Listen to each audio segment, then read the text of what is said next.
है गाइस, आज के इस वीडियो में हम लेके आए हैं प्लांट्स के किस तरह से आपको सिनोनिम्स और किस तरह से उनका वर्गीकरण एक लाइन से याद हो जाएगा।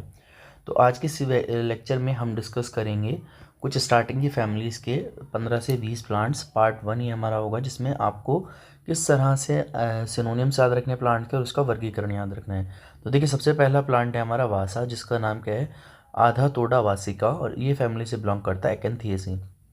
तो इसका सिनोनियम, इसको ट्रिक इस तरह से याद करेंगे। वासा सिंह के वाजी दंत का पित्त शमन, मतलब वाजी क्या होता है, हाथी, ठीक है, और दंत, तो ठीक है, उसके दांत का पित्त का शमन किया। वासा के एक सिंह है, ठीक है, जिनका वाजी के दंत का क्या किया, पित्त शमन किया गया। तो वासा सिंह से हो जाएगा, वासा से हो जाएगा वासा, और सिंह से हो जाएगा इसका सिनोनियम सिंहास्य, और वाजी दंत से वाजी दंत याद रखेंगे।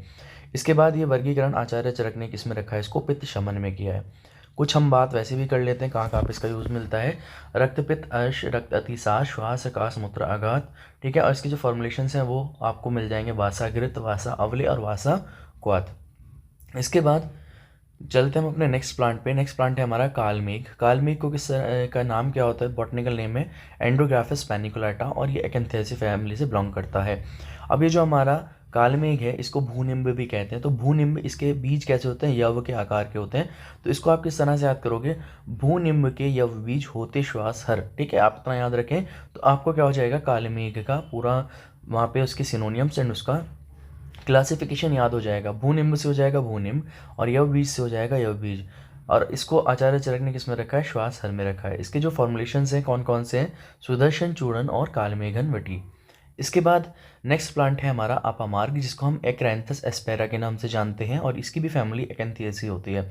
अब इसको किस तरह से याद रखना है हमें, इसकी जो ट्रिक है वो है, आपका मयूर शिखर पर वमन करता है। आप से हो जाएगा अपामार्ग, मयूर से हो जाएगा मयूरा, और शिखर से हो जाएगा शिखरी। मतलब ये शिखर पे पाया जाता है, पर्वतों पे पाया जाता है, तो इसका क्या हो जाएगा, शिखरी। और इसका जो वर्गीकरण है आचार्य चरक के अकॉर्डिंग, इसको किस में रखा गया, वमन उपग में रखा गया, यानी कि वमन में यूज़ किया जाता है। कहाँ कहाँ पे इसका इंडिकेशन है, मूत्राघात, आयशिकामला, कुष्ठ, विसूचिका। और इसकी जो फॉर्मुलेशंस हैं कौन कौन से मिल जाते हैं आपको, अपामार्ग क्षार और अपामार्ग आदि तेल से मिल जाते हैं। इसके बाद नेक्स्ट है हमारा कर्कट श्रृंगी। तो कर्कट श्रृंगी क्या होगा, इसकी जो फैमिली है वो होती है एनाकार्डियेसी। अब अगर हम कर्कट श्रृंगी क्या याद रखें तो कैसा होता है, इसके कर्कट श्रृंग, श्रृंग कहते हैं जो आपका बकरे का सींग होता है उससे। तो कर्कट अजा, मतलब अजा होता है बकरा, तो कर्कट अजा अपने श्रृंग से कास को हरता है। आप इतना याद रख लें। तो कर्कट से हो जाएगा कर्कट श्रृंगी, अजा से हो जाएगा अजा श्रृंगी, और श्रृंग से हो जाएगा श्रृंग। और कास हर होता है आचार्य चरक के अकॉर्डिंग, ठीक है। इसकी कहाँ कहाँ पे इंडिकेशन है, कास हर होता है, हिक्का निग्रहण होता है, और इसकी जो फॉर्मुलेशन है वो कौन कौन से है, कर्कट श्रृंगी चूर्ण और अपराजिता अवले। इसके बाद नेक्स्ट प्लांट पे हम चलते हैं भल्लातक। भल्लातक का बॉटनिकल नेम होता है सेमिकार्पस एनाकार्डियम, और ये भी फैमिली एनाकार्डियेसी से बिलोंग करता है। अब अगर हम भल्लातक की किस तरह से याद रखें, तो भल्लातक की अग्नि क्या होती है, दीपन और कुष्ठ घन होती है। तो आप इस तरह से याद रखेंगे कि भल्लातक की अग्नि से क्या होता है, दीपन और कुष्ठ घन होता है। तो भल्लातक से हो जाएगा भल्लातक, अग्नि से हो जाएगा अग्निक और अग्निमुख, ठीक है। तो ये इसे दो से यहाँ पे 3 सिनोनियम हो जाएंगे, भल्लातक, अग्निक और अग्निमुख। और दीपन और कुष्ठ घन आचार्य चरक के अकॉर्डिंग इसका क्लासिफिकेशन किया गया है। कहाँ कहाँ पे इसका यूज़ होता है, कुष्ठ में, अर्श में, वाजीकरण में। इसके जो फॉर्मुलेशंस हैं कौन कौन सा, भल्लातक, तेल और तिल भल्लातक के, इसकी फॉर्मुलेशंस आपको मिल जाएंगे। नेक्स्ट है हमारा अजमोदा। अजमोदा का जो बॉटनिकल नेम है वो है एपियम ग्रेविनोन्स, और इसकी जो फैमिली होती है वो होती है एपिएसी। अब अगर हम बात करते हैं इसको किस तरह से ट्रिक से याद किया जाएगा, तो अजमोदा से खरगोश ने मयूर का दीपन किया। आप इस तरह से याद कर सकते हैं, अजमोदा से खरगोश ने, मयूर मतलब मोर का, दीपन किया। तो अजमोदा से हो जाएगा अजमोदा, सॉरी, खरगोश से हो जाएगा खराशव, और मयूर से हो जाएगा मयूरा, ठीक है। तो 3 सिनोनियम आपको यहाँ से याद हो जाएंगे, अजमोदा, खराश्व और मयूरक। इसका जो क्लासिफिकेशन है वो कौन सा है, दीपनीय और शूलपशमन, आचार्य चरक ने इसको रखा हुआ है। अगर हम इसके इंडिकेशंस की बात करते हैं तो श्वास, कास, अर्श, मूत्र रोग, हिक्का में इसका यूज़ देखने को मिलता है। इसकी जो फॉर्मुलेशंस कौन कौन सी हैं, हिंगवाष्टक चूर्ण और कांगनायक वटी। इसके बाद हम नेक्स्ट प्लांट पे चलते हैं अपना मंडूक पर्णी। तो मंडूक पर्णी का बॉटनिकल नेम क्या होता है, सेंटेला एसियाटिका, और इसकी जो फैमिली है वो होती है एपियेसी।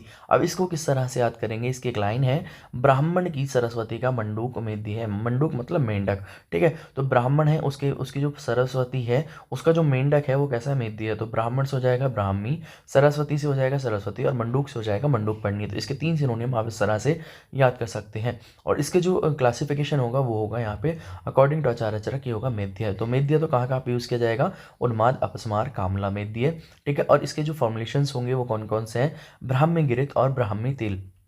इसके बाद नेक्स्ट प्लांट है हमारा जीरक। जीरक को हम क्या कहते हैं, क्यूमिनम, क्यूमिनम, ठीक है। इसका जो बॉटनिकल नेम होता है वो क्या होता है, क्यूमिनम सिमिनम, ठीक है। इसकी जो फैमिली होती है वो भी, इसकी भी फैमिली एपियेसी होती है। तो इसके जो बीज होते हैं वो बड़े होते हैं, ठीक है। जीरा जो होता है बीज बड़े होते हैं। तो इसमें आप याद रखेंगे दीर्घ अजाजी जो होता है वो शूल प्रशमन मतलब शूल का नाश करता है, ठीक है। तो यहाँ पे दीर्घ अजाजी से हो जाएगा दीर्घ अजाजी। जीरक और अजाजी और जरण इसके सिनोनियम्स होते हैं, ठीक है। अब इसका जो क्लासिफिकेशन है वो किसमें है, आचार्य चरक के अकॉर्डिंग शूल प्रशमन होता है। इसके जो इंडिकेशंस हैं वो कैसा है, विषम ज्वर होता है, छर्दी, अम्लपित्त, अतिसार। और इसकी जो हम फॉर्मुलेशंस हैं वो कौन कौन से हैं, जीरक आदि मोदक और हिंगवाष्टक चूर्ण। इसके बाद नेक्स्ट प्लांट की हम बात करते हैं धान्यक। धान्यक का पूरा नाम क्या होता है, कोरिएंडम सटाइवम होता है इसका बॉटनिकल नेम, और इसकी फैमिली भी एपियेसी होती है। तो धान्यक को इस तरह से याद रखेंगे, जो छात्र है वो धनिया और धान लाया है। कोई छात्र है, ठीक है, क्लास में वो क्या लाया, धान्य लाया है, यानी कि धनिया लाया और धान लाया। धान तो छात्र से हो जाएगा छत्रा, ठीक है, और धान से हो जाएगा धाना, और धान्यक से हो जाएगा धान्यक, ठीक है। इसका जो क्लासिफिकेशन है वो किस में रखा गया है, तृष्णा निग्रहण है और शीत प्रशमन होता है। इसके बाद हम बात करते हैं इसके इंडिकेशन। तो दाह में तृष्णा, रक्त अंतरदाह, अतिसार, आमवात वगैरह में इसका यूज़ देखने को मिलता है। नेक्स्ट हम बात करते हैं हिंगुल। हिंगुल का बॉटनिकल नेम होता है फेरुला नार्थेक्स, और इसकी जो फैमिली होती है वो भी होती है एपियेसी। तो एक गांव है या एक राज्य है जिसका नाम है वाहलिक, ठीक है। तो वाहलिक में कौन रहता है, राम रहते हैं, और वो क्या करते हैं, वो सहस्त्रवेदी हिंगुल का यूज़ करके क्या करते हैं, दीपन करते हैं। इस तरह से आपको याद रखना है। तो सहस्त्रवेदी मतलब जिसमें से सिक्रीशन बहुत ज़्यादा निकलता है। तो वाहलिक में एक वाहलिक के राम है जो क्या करते हैं, सहस्त्रवेदी हिंगुल से दीपन करते हैं। तो इसके जो सिनोनियम्स हो जाएंगे कौन कौन से हो जाएंगे, वाहलिक, सहस्त्रवेदी, रामठ और हिंगुल, ठीक है। इसके बाद इसका जो वर्गीकरण है या क्लासिफिकेशन है वो कैसा है, दीपन और श्वासर है, ठीक है। इसके बाद हम इसकी बात करते हैं कहाँ कहाँ पे इसको यूज़ किया जाता है, आधमान, कामला, दंतशूल और जीन श्वास में इसका यूज़ देखने को मिलता है। अगर हम इसकी फॉर्मुलेशंस की बात करते हैं तो हिंगवाष्टक चूर्ण और हिंगवाष्टक वटी के नाम से देखने को मिल जाएगा।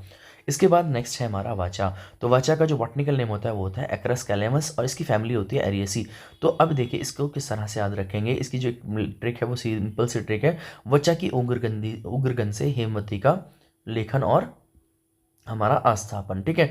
तो इसकी देखिए वचा से हो जाएगा वचा, उग्रगंधा से हो जाएगा उग्रगंध से हो जाएगा उग्रगंधा, और हेमवती से हेमवती, इसके सिनोनियम्स हो जाएंगे। और जिसका वर्गीकरण होगा वो कौन सा होगा, लेखन और आस्थापन बस्ती या संज्ञा स्थापन, सॉरी आस्थापन बस्ती, माई मिस्टेक, ठीक है। इसके बाद कहाँ कहाँ पे इसका यूज़ किया जाता है, अपस्मार, मेध्य, अश, और इसकी जो फॉर्मुलेशन है वो होते हैं ब्राह्मी गिरित और वग कायन वटी। इसके बाद नेक्स्ट है हमारा प्लांट मेज श्रृंगी। मेज श्रृंगी का जो बॉटनिकल नेम होता है वो होता है जिम्ना सिल्वेस्ट्रा, और इसकी फैमिली होती है एस्कल्पिडिएसी। तो मेज श्रृंगी क्या होती है, मधु का नाशन करती है, और इसका जो कुल होता है वो सारसा आदि कुल होता है। तो मेज श्रृंगी मधुनाशिनी का सारसा आदि कुल, इतना आप याद रखिएगा तो याद हो जाएगा। तो मेष श्रृंगी से हो जाएगा मेष श्रृंगी, मधुनाशिनी से मधुनाशिनी, और सालसा आदि कुल ये अकॉर्डिंग टू आचार्य सुश्रुत है। आचार्य चरक यहाँ पे थोड़ा टाइपिंग एरर हो गया है तो उसको करेक्ट कर लीजिएगा। अब इसका कहाँ कहाँ पे यूज़ मिलता है, सर्पविष, मधुमेह व्रण, संधिशोथ और मधुमेहारी चूर्ण में इसका यूज़ देखने को मिलता है। इसके बाद हम बात करते हैं सारीवा। सारीवा का बॉटनिकल नेम होता है हेमेडेस्मस इंडिका, और इसकी जो फैमिली होती है वो होती है एस्कल्पिडिएसी। अब हम सारीवा को किस तरह से याद करेंगे, तो सारीवा से क्या किया, चंदा नाम की एक लड़की थी जिसने श्याम का विष हरा, ठीक है। तो इस तरह से आप याद कर लीजिएगा, सारीवा से चंदा ने क्या किया, श्याम का विष हरा। तो इसके जो सिनोनियम्स हो जाएंगे वो हो जाएंगे सारीवा, चंदना और श्यामा, इसके सिनोनियम्स हो जाएंगे। और विषहरा से हो जाएगा विषघन, आचार्य चरक के अकॉर्डिंग इसका क्लासिफिकेशन। अब हम बात करते हैं इसके भेद। तो धन्वंतरी ने कितने बताए हैं, 2 बताए हैं, सारीवा और कृष्ण सारीवा। लेकिन जो भाव प्रकाश है उन्होंने भी 2 बताया, उन्होंने क्या किया, श्वेत सारीवा और कृष्ण सारीवा के नाम से इसको रखा गया है। अभी कहाँ कहाँ पे इसका यूज़ देखने को मिलता है, पांडु, नेत्र, अभिषंद, फिरंग, वर्णशूद, और इसके जो इसके फॉर्मुलेशंस होते हैं वो होते हैं सारीवा आदि क्वाथ और सारीवा आदि वटी।